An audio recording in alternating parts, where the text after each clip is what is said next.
இயேசு கிறிஸ்து பெத்லகேமில் பிறந்தபோது அவரை பார்த்து பணிந்து கொள்வதற்காக கிழக்கு தேசத்திலிருந்து சாஸ்திரிகள் வந்தார்கள்.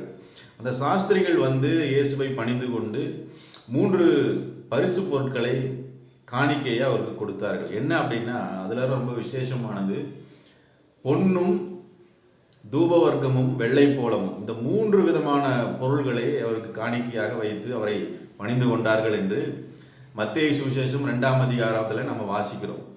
அப்போ இதை நம்ம பார்க்கும் பொழுது இந்த 3 விதமான பொருட்களுக்கு என்ன அர்த்தம் அப்படின்னு பார்த்தோம் அப்படின்னா, முதலாவது அவங்க கோல்டு கொடுக்குறாங்க. இயேசுவுக்கு கொடுத்த அந்த காணிக்கையில் முதலாவது பொருள் பொன். அதுக்கு என்ன அர்த்தம் அப்படின்னா, இயேசு ஒரு ராஜா என்பது அதற்கு அடையாளமாக அதை கொடுத்தார்கள். பூமியில் பிறக்கிறவர்கள் வந்து எப்படின்னா, பிறந்து வளர்ந்து அதுக்கப்புறம் ராஜாவாக மாறுவார்கள், பட்டத்துக்கு வருவார்கள். ஆனால் இயேசுவை பொறுத்த மட்டும் அங்கே மத்தேயு 2:2 நம்ம வாசிக்கிறோம், யூதருக்கு ராஜாவாக பிறந்திருக்கிறவர் எங்கே என்று சொல்லி அந்த சாஸ்திரிகள் கேட்டதாக அந்த வசனம் நமக்கு சொல்லுது. இப்போ பிறக்கும் பொழுதே பிறந்து ராஜாவாகவில்லை, பிறக்கும் பொழுதே அவர் ராஜாவாக அவர் பிறந்தார்.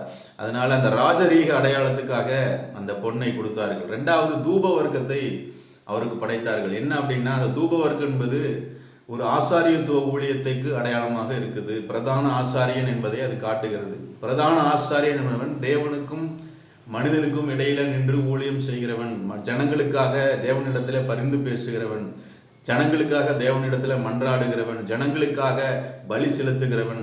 அப்போ தேவனையும் மக்களை ஜனங்களையும் இணைக்கிற ஒரு பாலம் தான் அந்த பிரதான ஆசாரியன். இன்றைக்கும் இயேசு தேவனுக்கும் நமக்கும் மத்தியஸ்தர், அவர் ஒருவரே.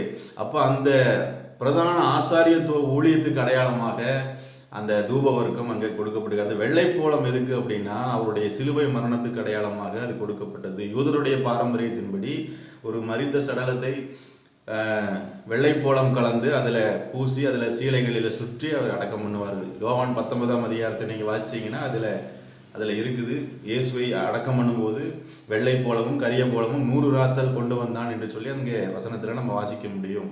அப்போ இது இயேசுவின் சிலுவை மரணத்துக்கு அடையாளமாக அது கொடுக்கப்பட்டது.